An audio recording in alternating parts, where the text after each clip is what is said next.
Je vous invite à ouvrir votre Bible. Dans Acte 2, on va faire une lecture, les versets 46-47. On poursuit dans cette,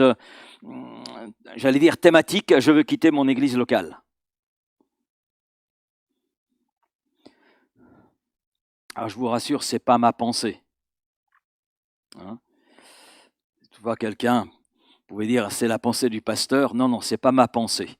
Je ne suis pas dans cette perspective-là. J'aime l'Église. Et j'aime l'Église locale là où Dieu m'a placé. Et j'aime cette Église même si le pasteur est un peu pénible. Voilà. Ils persévéraient. Donc ils étaient chaque jour tous ensemble assidus au temple. Et ils rompaient le pain dans les maisons et prenaient leur nourriture avec joie et simplicité de cœur, louant Dieu et trouvant grâce auprès de tout le peuple. Et le Seigneur ajoutait chaque jour à l'Église ceux qui étaient sauvés. Amen. Et ils étaient là dans la persévérance, parce qu'au verset 42, nous lisons, ils persévéraient dans l'enseignement des apôtres, dans la communion fraternelle, dans la fraction du pain et dans les prières. Et la crainte s'emparait de chacun et il se faisait beaucoup de prodiges et de miracles. Amen. Donc on poursuit ce matin sur ce sujet, je veux quitter mon église locale, c'est notre troisième partie. Après une introduction en 3 points, je fais rapidement un petit rappel, je veux quitter mon église locale, mais, point numéro A, je réalise que les églises locales sont des lieux imparfaits remplis de personnes imparfaites. Je réalise que toutes les églises locales ne se ressemblent pas. Et puis je réalise que je peux avoir une action. On a vu cela à travers la prière et à travers notre implication. Et puis nous avons abordé les raisons qui peuvent me conduire à quitter mon église locale. J'en ai classé en deux catégories principales. Il y a les raisons discutables et puis il y a les raisons qui sont là nécessaires. Je dirais pas les bonnes raisons, mais les raisons qui sont nécessaires à ce que l'on quitte son église locale.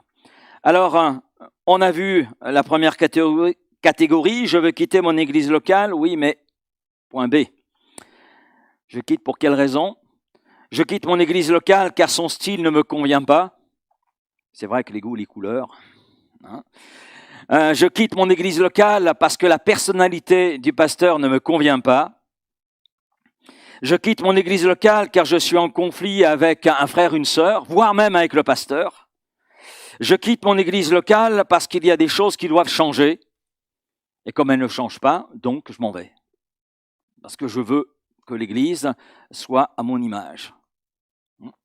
À côté de ces raisons discutables, il y a des raisons que je n'ai pas pu classer, que j'ai placées en zone mixte. On va dire comme cela. Et je dis en zone mixte parce que ce sont des raisons qui sont à la liberté de conscience de chacun. Je quitte mon église locale parce que les services qu'elle offre sont insuffisants. Par exemple, je vous ai donné ce témoignage, j'étais dans une église, il y avait 42 personnes, il y avait 6 jeunes, il n'y avait pas d'école du dimanche en raison de la moyenne d'âge qui était assez élevée. Et bien sûr, des familles arrivant avec des enfants, n'avaient pas la possibilité de mettre leurs enfants à l'école du dimanche parce qu'à ce moment-là, il n'y avait rien, c'était comme cela. Donc, elles allaient un petit peu plus loin. Donc, on pouvait comprendre, et je peux comprendre qu'il y ait de telles raisons. Je quitte mon église locale parce qu'une église vient de s'installer près de chez moi.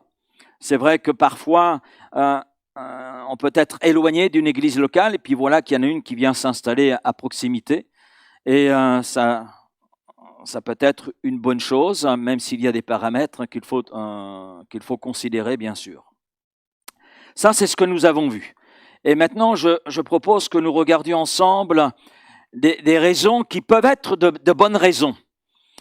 Des raisons possibles, parfois même nécessaires, de quitter mon église locale. Je quitte mon église locale, point C, pour des raisons qui sont là nécessaires. Je quitte mon église locale parce que sa gouvernance est autocratique. C'est-à-dire que la gouvernance est assurée par un homme ou un groupe d'hommes qui prend toutes les décisions, qui quelque part manipule les chrétiens pour parvenir à réaliser leurs projets. Ça, c'est un danger. Aucun pasteur n'est à l'abri d'un tel danger. Je ne suis pas à l'abri d'un tel danger. Je peux déraper. Car comme on l'a dit, je réalise que l'Église est imparfaite parce qu'elle est composée de personnes imparfaites. Et le pasteur est membre de l'Église, dans laquelle Dieu l'a placé. Et il n'est pas parfait. C'est un enfant de Dieu qui doit faire des progrès, qui est invité à faire des progrès. L'apôtre Paul pourra dire à Timothée que tes progrès soient évidents pour tous. Et on pourrait dire, oui, mais ça, Paul s'adresse à un jeune, mais même quand on a 40, 50, 60, 70 ans, il y a toujours des progrès à faire en ce qui concerne les voies de Dieu. Car quel homme peut dire, moi je sais tout de Dieu? Si vous entendez quelqu'un dire cela, reprenez-le. Hein. Dites-lui, mais pour qui te prends-tu? Hein. Donc aucun pasteur n'est à l'abri. Il est possible au départ d'avoir une bonne vision qui vient de Dieu, d'avoir des capacités de communication qui suscitent l'adhésion. Et il est possible d'être un très bon orateur, de très bien présenter le message de l'Évangile, mais petit à petit, la nature charnelle prend de plus en plus de place pour finalement arriver, je dirais, à ce que ce pasteur prenne tout le pouvoir, que finalement tout soit là décentré. De la personne de Jésus, on passe à la personne du pasteur. Les choses qui peuvent arriver. Et à partir de là, c'est lui qui prend tout le pouvoir, toute la place, et qui inconsciemment se considère comme le chef de l'Église locale. Mais qui est le chef de l'Église? C'est Christ. Et souvent, derrière une telle dérive, il y a un complexe d'infériorité, il y a un besoin de valorisation, et ce complexe d'infériorité, ce besoin de valorisation n'ont pas trouvé guérison. Et parfois aussi, il y a une perte de valeur en ce qui concerne l'éthique. Parce que souvent, lorsqu'il y a dérive, ça touche l'aspect financier de l'Église. Il y a une gestion financière qui est un peu manipulatrice et puis un peu douteuse. Il y a un manque de transparence. Et cela peut aller loin jusqu'à dicter aux membres, j'ai connu cela, hein, dicter aux membres la vie qui doit être la leur. Je me souviens d'un frère qui me racontait son expérience et qui me disait on m'a interdit d'épouser cette personne. On m'a dit d'épouser cette personne-là. Et c'était l'échec. C'était l'échec. Mais le pasteur avait un tel poids qu'il a imposé un point de vue. Quand on en arrive là, ça devient dangereux.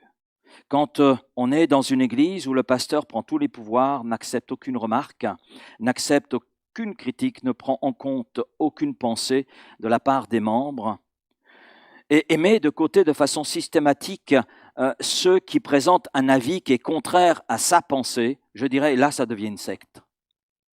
Là, ça devient une secte. Et je dirais qu'on a toutes les raisons, de prendre la fuite. On a toutes les raisons de quitter cette église locale pour nous joindre à une autre église locale. Nous l'avons exprimé dans notre première session, les églises locales sont des lieux imparfaits remplis de personnes imparfaites, mais il y a des limites, parce que ces personnes imparfaites recherchent la perfection, recherchent à tendre de plus en plus vers cette ressemblance avec Jésus-Christ. Le ou les pasteurs, avant d'être pasteurs, sont des personnes comme toutes les autres.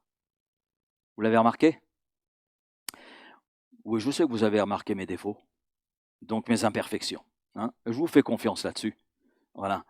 Et je dis amen à cela.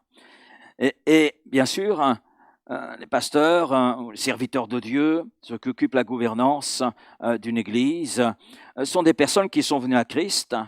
Pour certaines, elles ont reçu un appel du Seigneur qui a retenti dans leur cœur de façon toute particulière.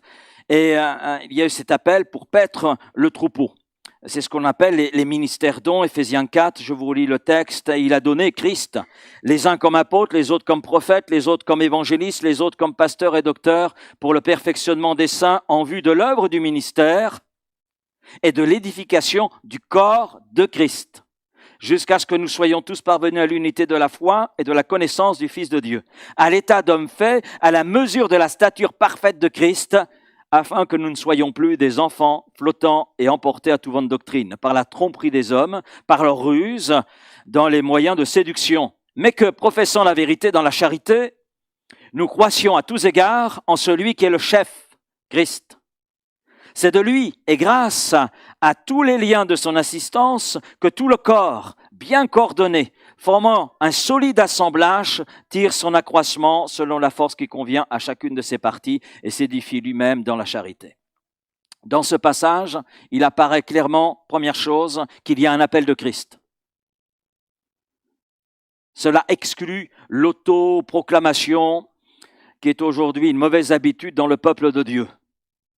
Je lisais encore hier soir un article sur un pays où les autorités sont obligées d'intervenir. Jamais il y a eu autant, disait l'article du journal Le Monde, jamais il y a eu autant de pasteurs s'autoproclamant.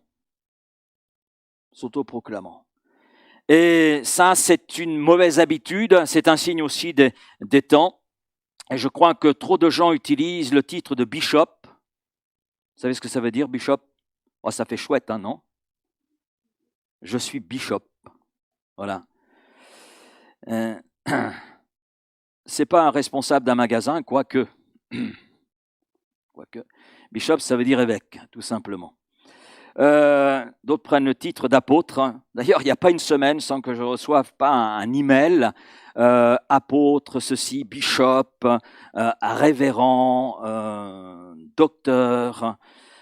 Mais combien de ces hommes, en réalité, sont appelés réellement de Christ? Je pose la question. Et ces gens qui s'autoproclament construisent leur royaume, mais ils ne construisent pas le royaume de Dieu.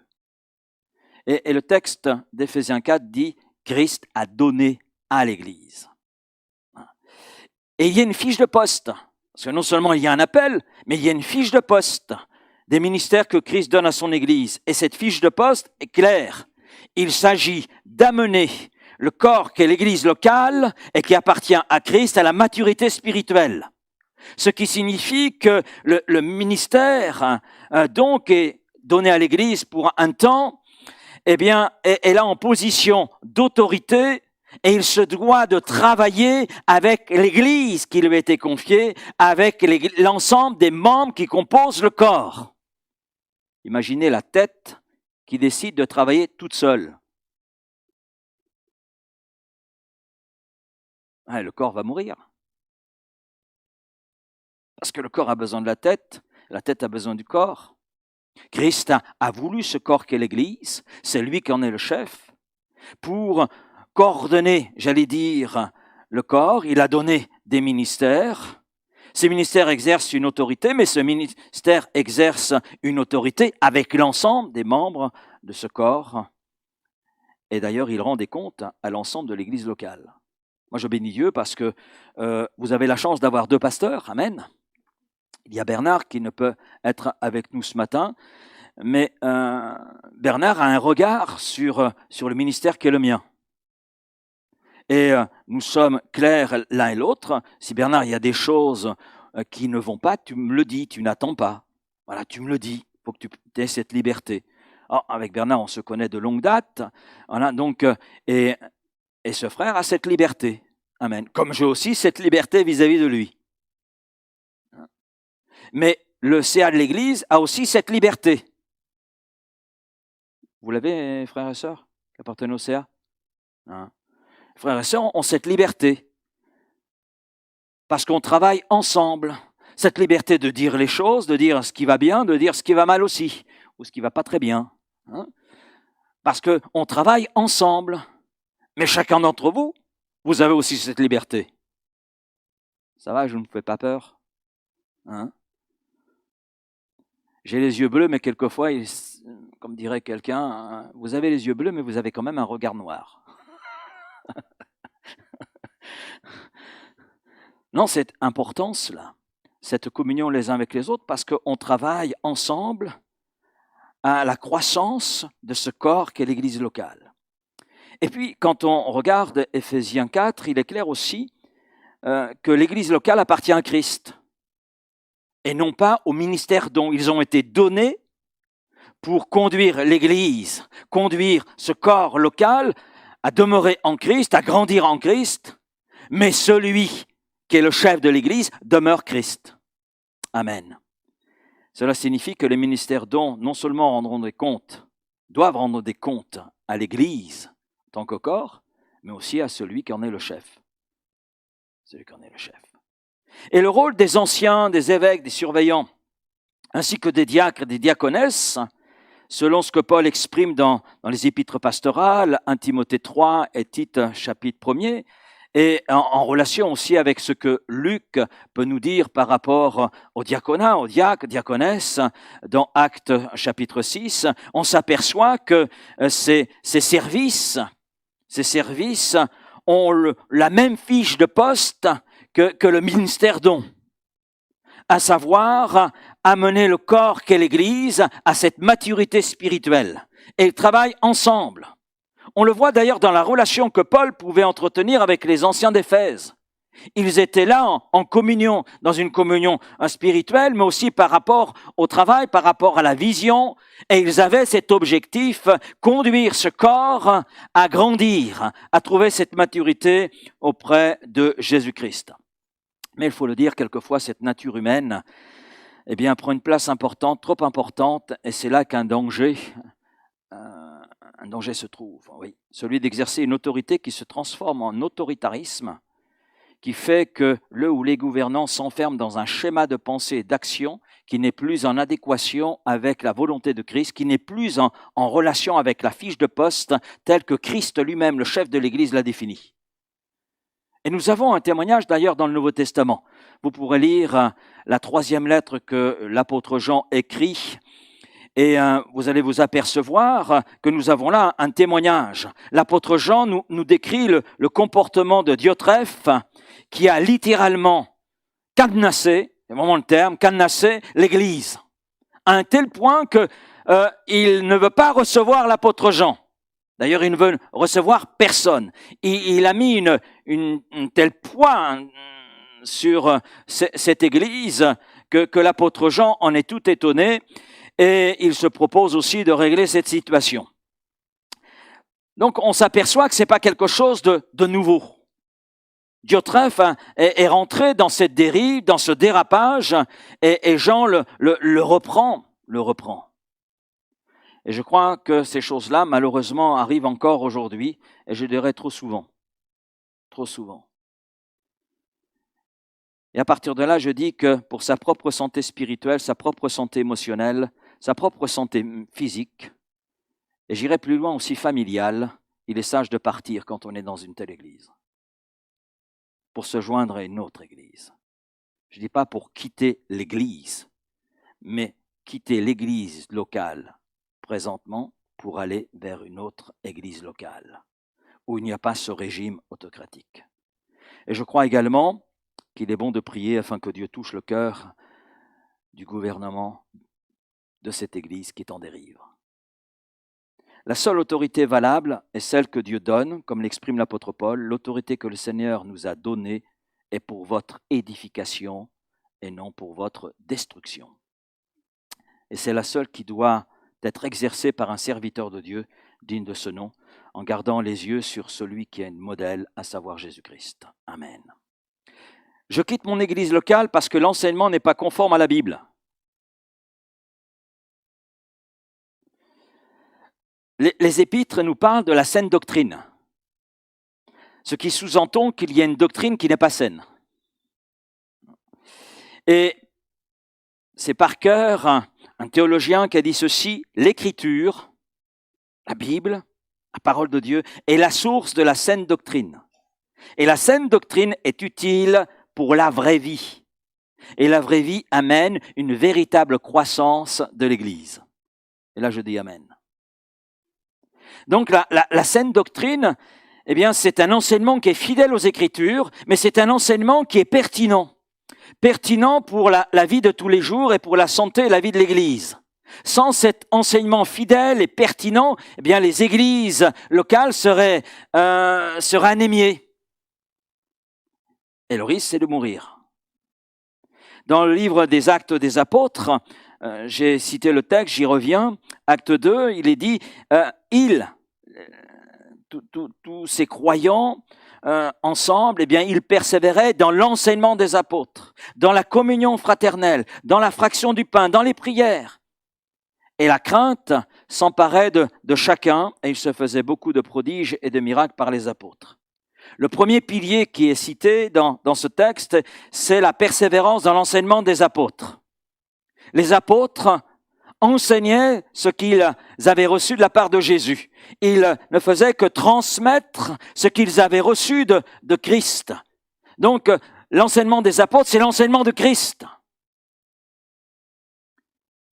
Et d'ailleurs, l'apôtre Paul le dira à Timothée, ce que j'ai reçu de Christ, toi, enseigne-le à des hommes fidèles qui l'enseigneront à d'autres. Donc, il y a toute une transmission qui doit se faire de l'enseignement de Christ, mais une transmission qui doit se faire avec intégrité, qui doit se faire aussi en conformité avec ce qui est écrit.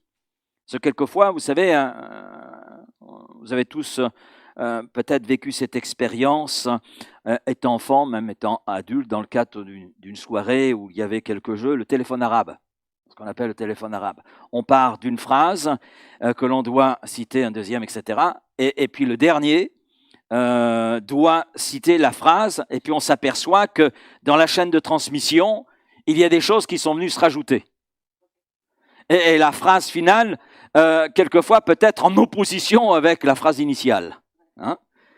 Eh bien, la transmission de la parole de Dieu doit se faire avec fidélité. Mais parfois, dans cette transmission, l'homme rajoute des choses, des superstitions, des traditions, etc. Et on le voit d'ailleurs avec les religieux à l'époque de Jésus. Vous en êtes arrivés, par votre tradition, à annuler même la parole de Dieu. Et pourtant, ces hommes, au départ, ces pharisiens, etc., avaient comme but de préserver justement la pureté de la parole et de faire qu'elle soit transmise avec pureté. Mais on voit, la nature humaine a conduit à des débordements. Paul donne ce conseil à Tite, qui avait la responsabilité des églises locales en Crète. Tite 2, verset 1er, « Pour toi, dis les choses qui sont conformes à la saine doctrine. » Mais je crois que c'est aussi une caractéristique essentielle de l'Église locale et des ministères qui ont été donnés pour l'Église locale, c'est un enseignement qui soit conforme à la saine doctrine, conforme à ce que Christ a enseigné, ce qu'il a écrit dans la parole de Dieu. Parce que c'est Christ qui est au centre de la vie et de l'enseignement de l'Église. Si Christ et sa parole écrite ne constituent pas le socle sur lequel l'Église locale doit être fondée, bien je dirais qu'à partir de là, il faut aller voir ailleurs. Il faut aller voir ailleurs. Les disciples de Bérée avaient adopté une bonne attitude. Ils étaient pourtant devant l'apôtre Paul. Nous lisons ceci, acte 17. Aussitôt, les frères firent partir de nuit Paul et Silas pour Bérée. Lorsqu'ils furent arrivés, ils entrèrent dans la synagogue des Juifs. Ces Juifs avaient des sentiments plus nobles que ceux de Thessalonique. Ils reçurent la parole avec beaucoup d'empressement.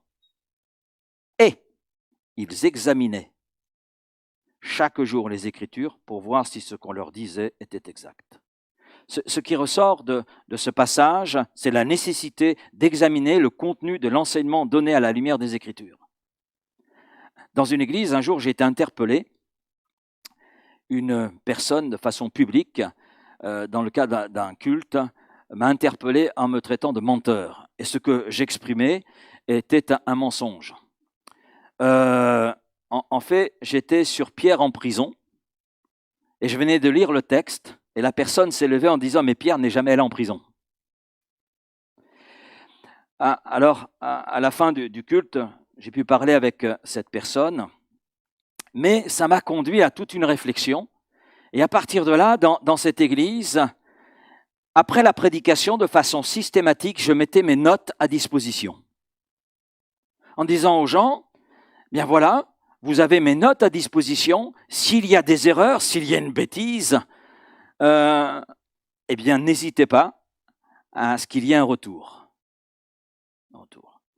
Maintenant, je bénis Dieu parce que l'effet a été très intéressant, puisque des sœurs, chaque réunion récupérait mes notes. Elles en ont fait chacune un dossier et elles s'en servaient dans leur culte personnel. Voilà. Et il n'y a pas si longtemps que cela, je me suis trouvé dans cette église et l'une des sœurs me dit « Laurent, j'ai toujours mon dossier et je consulte régulièrement toutes tes notes. » J'ai dit « Amen, merci Seigneur, je n'ai pas dit de bêtises. »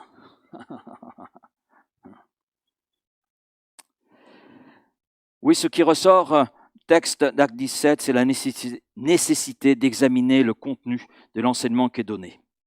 Vous savez, ce n'est pas parce qu'un bâtiment porte le nom d'église que ce qui est enseigné à l'intérieur est biblique. Et je crois qu'il y a un petit exercice. Je vais vous le donner, ce petit exercice. Ce n'est pas moi qui l'ai inventé, mais j'ai trouvé très intéressant. Pour savoir ce que Jésus aime dans une église locale et ce qu'il n'aime pas. Bien, il suffit de lire les chapitres 2 et 3 du livre de l'Apocalypse. De les lire attentivement.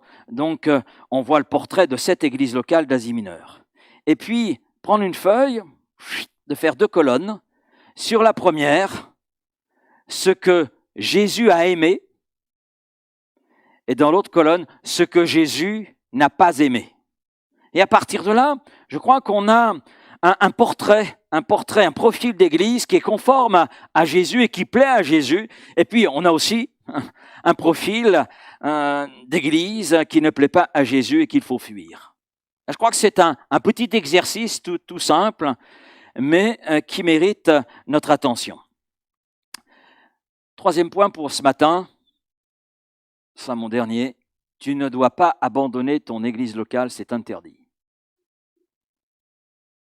Alors là, vous me regardez avec de grands yeux, vous dites, mais Laurent, tu viens de dire qu'il fallait fuir dans certains contextes, et maintenant tu nous dis que... Alors on était bien le point d'exclamation, le point d'interrogation. Par rapport à tout ce que nous venons de voir, je veux m'arrêter sur un texte qui est souvent mal utilisé. Hébreux 10, 25. Vous connaissez ce texte? Il va apparaître. Hébreux 10, 25. N'abandonnons pas notre assemblée comme c'est la coutume de quelques-uns. Alors ça, les dirigeants, souvent autocratiques, etc., apprécient tout particulièrement ce verset. Surtout pour culpabiliser ceux qui seraient tentés de quitter leur église locale. Et parfois, ce verset est présenté comme une malédiction. Si tu quittes l'église locale, la malédiction va aller sur ta vie, sur ta famille. Mais que dit exactement ce verset? Vous savez, un texte que l'on sort de son contexte devient quelque part un prétexte pour faire dire au texte ce qu'on a envie qu'il dise et pas forcément ce qu'il dit réellement. Alors on va regarder le contexte de ce verset. Au chapitre 9 de l'Épître aux Hébreux, nous avons ceci. De même, Christ, qui s'est offert une seule fois pour tous les péchés de plusieurs, apparaîtra sans péché, une seconde fois, à ceux qui l'attendent pour leur salut. En fait, c'est la fin du chapitre 9. Et la fin du chapitre 9 introduit la suite. Et dans ce verset, chapitre 9, verset 28, il est question donc de l'attente du retour de Jésus-Christ. Ceux qui l'attendent pour leur salut. Une seconde fois, ceux qui l'attendent pour leur salut. Et puis dans le chapitre 10, eh bien, l'auteur de cette épître, dont on ne connaît pas le nom, mais peu importe, ce qui est essentiel, c'est ce qu'il nous a laissé sous l'inspiration du Saint-Esprit.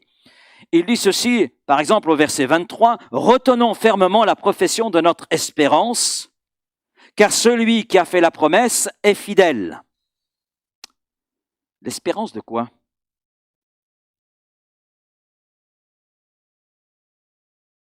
L'espérance qui est à venir, qui est en route parce que Jésus revient. Et son retour signifie notre entrée dans cet héritage éternel.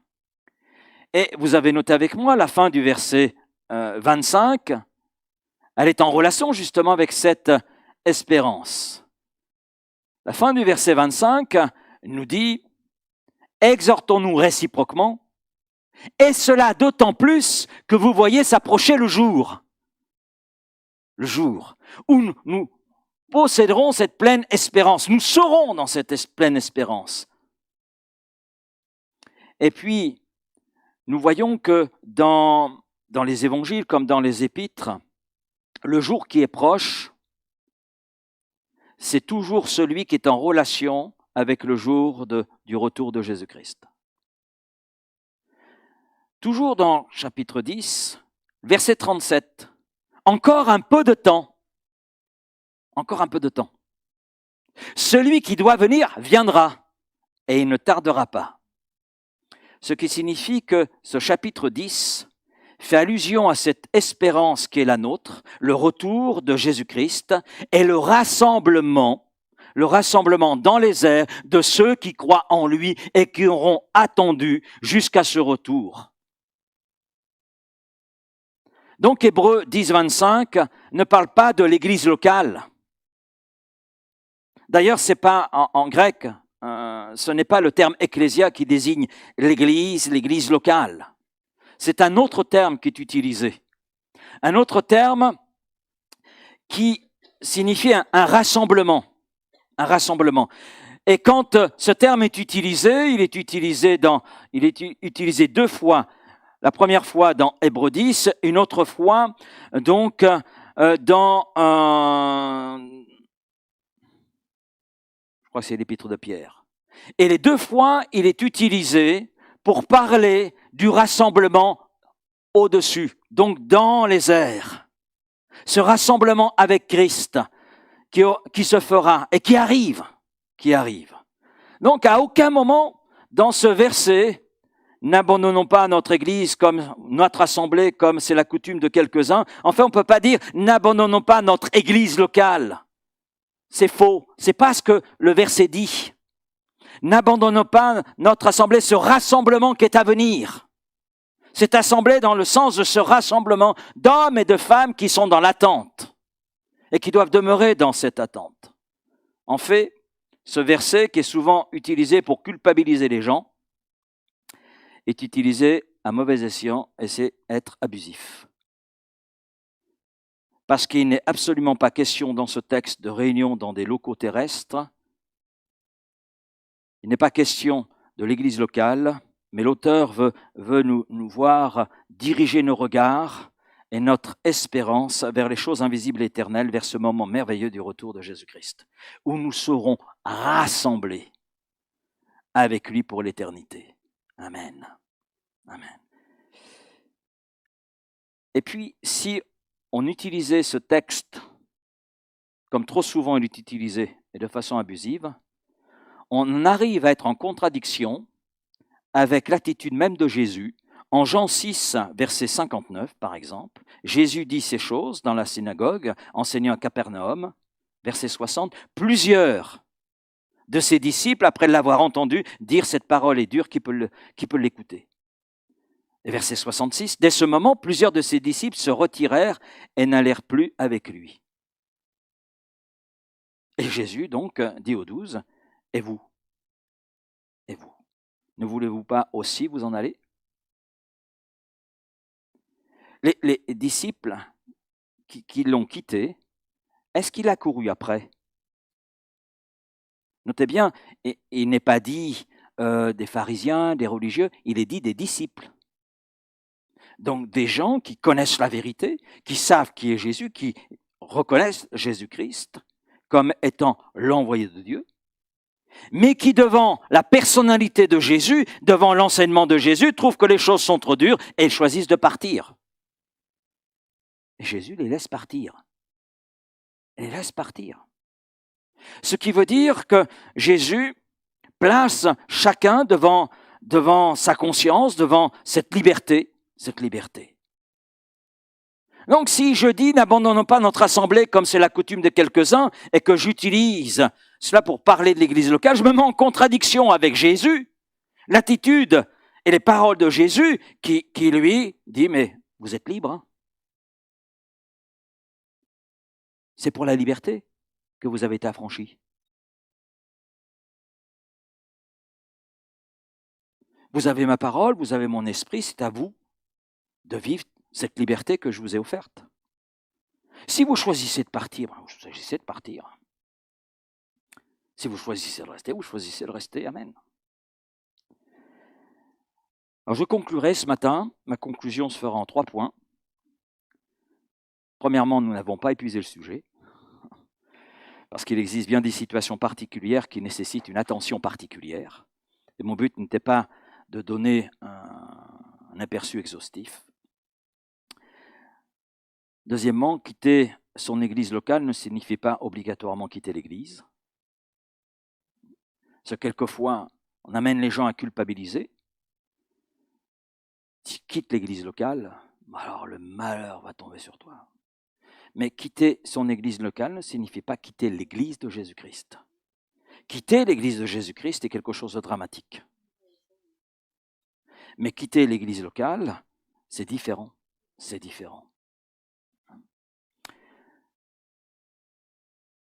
Troisième et dernier point, je l'ai cité, ce verset, Galates 5:1, c'est pour la liberté que Christ nous a affranchis. Demeurez donc fermes dans cette liberté et ne vous laissez pas mettre de nouveau sous un joug et sous le joug de la servitude, de l'esclavage. Intéressant. Hein? Et par rapport à notre sujet, j'aurais pu prendre effectivement ce verset et le développer. Ce qui veut dire, à travers Galates 5, que l'église locale est un espace de liberté. Ce n'est pas une prison. Ce n'est pas une prison. Est-ce que quelqu'un le pense? Ce n'est pas une prison dont je suis le gardien ou le directeur. Non. On peut avoir cette liberté de venir comme de partir, c'est sûr. Ce n'est pas non plus un chantier de travaux forcés. Parce que quelquefois, l'Église est perçue comme telle. Ce n'est pas non plus un hall de gare où chacun fait ce qui lui semble bon. Et Paul, dans Galates 5, ajoute, frères, vous avez été appelés à la liberté, seulement, ne faites pas de cette liberté un prétexte pour vivre selon la chair, mais rendez-vous par la charité serviteurs les uns des autres. Et je crois que l'Église, c'est ça. C'est ça. Christ a voulu l'Église locale pour notre bien, pour notre épanouissement, et c'est un lieu où la liberté que nous avons en Christ s'exprime. Elle s'exprime dans la communion fraternelle, elle s'exprime dans la prière, elle s'exprime dans la louange, elle s'exprime dans la vérité, elle s'exprime dans l'esprit et sur la base de Christ et de sa parole écrite. Et là, je dis Amen. Et je dis, Seigneur, merci pour l'Église locale que tu as voulu et pour laquelle, oui, tu as donné ta vie. L'Église locale dont tu prends soin et à qui tu as donné des ministères qui ont des responsabilités. Et comme le dit Jacques, ils seront jugés plus sévèrement. Parce que les responsabilités qu'ils occupent sont là essentielles, parce qu'elles contribuent à la croissance de l'Église locale, donc de ce corps qu'est celui de Christ. Et par rapport à cette responsabilité, c'est vrai, il y a un jugement qui sera. Et donc nous sommes là pour servir ensemble notre Seigneur. Et nous avons tous notre place dans l'Église locale. Nous avons tous une responsabilité. Elle est différente les uns des autres, mais nous sommes tous concernés. Amen. Pas simplement le pasteur ou les pasteurs ou le CA, mais tous. Toi, mon frère, ma sœur, tu es concerné. Nous sommes concernés et nous travaillons ensemble.